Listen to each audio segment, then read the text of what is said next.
is typically a male-dominated game, but our next guest is one of the world's best poker players and the first woman to ever win a Triton Super High Roller Series title. That's right. With a prize of over $1 million, and we're not bluffing, right? Her name is Xuan Liu, and she's here to show us some of her cards and teach us the rules of the game. Xuan, welcome to the stage. Thanks for having me, everybody. All right. I was just saying to Cynthia on the commercial, we're in season 12 of the show, and I don't think we've ever touched poker. So you are, this is a first, which we're really excited to have you here. So I understand that you learned first about how to play poker at home when you were young with your stuffed animals. Yeah. Is this true?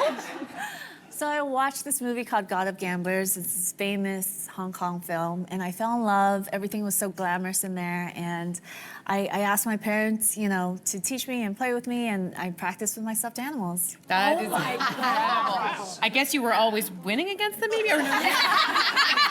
So at what point when you were playing did you start seeing it as more than just like a game? So in college, when poker kind of blew up on television, I saw it as a perfect opportunity to make supplementary income. And I watched the guys do it on TV, and I was like, those guys aren't doing anything I can't do. Oh, I love that. Exactly. Okay, so this next question, I typically don't like to ask people how much money they make, but I have a mortgage that I'm trying to pay down on. So I'm just curious as to how much money you make, because I might need this as a side hustle. So will you mind sharing that number with us? So I usually make about 6 figures a year, and I've only ever had one losing year since I've started, but I travel a lot, so expenses tend to add up. Okay. However, you know, 2 months ago was my biggest score for just over $1 million. Congratulations. I need to get some cards and figure this out. Would you call yourself like a natural, or is this something, a skill that you have to learn? Yeah, so when I was first starting out, I was so passionate about the game. I definitely used that energy to immerse myself and study really, really hard. And my natural talents, you know, I was good at reading people, I had a good poker face, all that stuff definitely helped. So it's like a combination almost of the two. Exactly. You got to work hard and develop your strategy in your game, but you also have to be imbued with some things that you're fairly imbued with. Yeah. Now, you said, Xuan, that the game has actually changed quite a lot, actually, from when you started to now. How so? Yeah, so back in the heyday, there wasn't as much technology, artificial intelligence out there. And so, like, we would do things, but it would be more based on our gut instinct. And these days, we have, like, programs. There's so many training courses out there. So it's, like, very easy to, like, verify, like, what you've been taught. Okay, interesting. Okay, so does playing online games help in your skill, or do you think that it's missing something? Absolutely. So playing online is the best way to hone your skills because you just get so many more reps in. When you're playing live poker, you might see, you know, between 20 and 30 hands, you know, in an hour. But online, it's like you can see over 100 hands. And so you're getting so much more practice in. Yeah. Wow. Okay. Okay, so oftentimes you are the only woman at a table. So what is that? Is it like, talk about the ways in which that's an advantage or a disadvantage. Okay, so it's definitely, you know, a double-edged sword. The advantage is that it's much easier to get your foot in the door for opportunities like sponsorships and things like that. And, you know, because you look different, like, things you do are gonna stand out, for better or worse. So if you have, like, a leak in your game, like, other people are gonna really remember it. But, you know, if they see you as a formidable opponent, they're also gonna remember that, and they're gonna be scared. And, you know, the thing is, you know, it just depends on your opponent. Some of them will face you and, you know, they'll be like, oh, she's a girl, I'm gonna bully her. But others, you know. And that's kind of an advantage to you. It can be. Right? If they you dismiss know you, you're what like, level okay. they're on. If you know, yeah. Sorry, I interrupted. No. It for sure can be. But you know, there's other guys who are like white knighty or just good guys out there who like also look at you like a girl and they don't want to take your money. So That's fine with me. That's all right with us. Please don't take my money.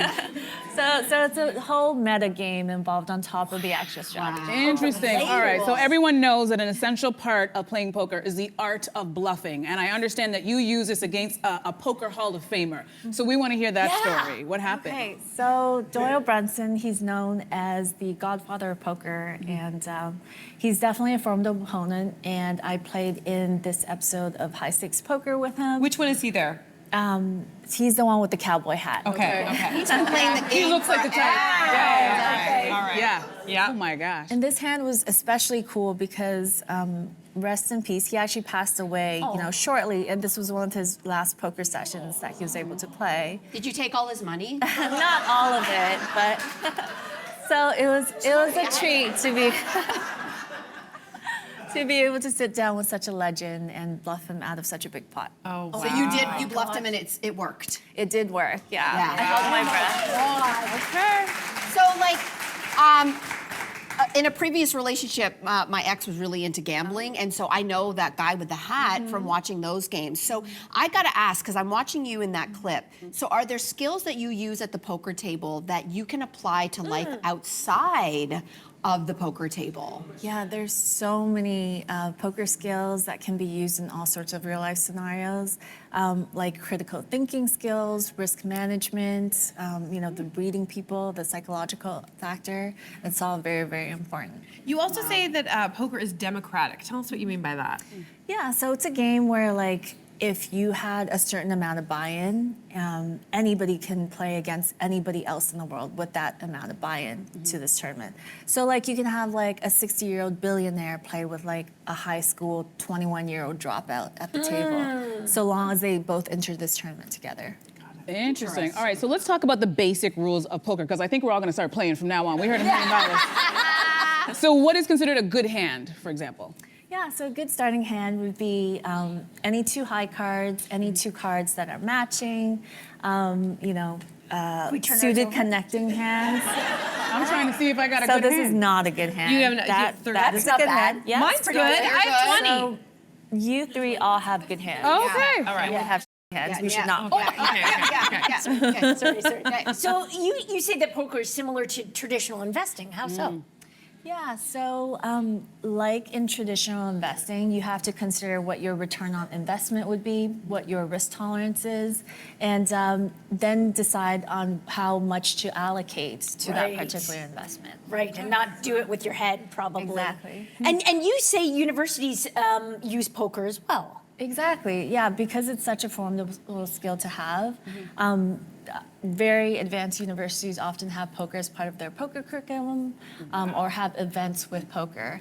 And I've been privileged enough to teach at the MIT Poker Club and their sports analytics conference. Fantastic.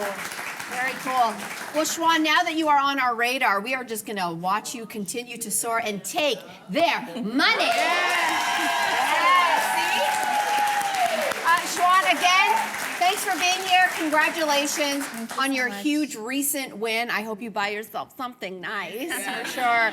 Let's take a quick break, everybody. We'll be back right after this. Wow.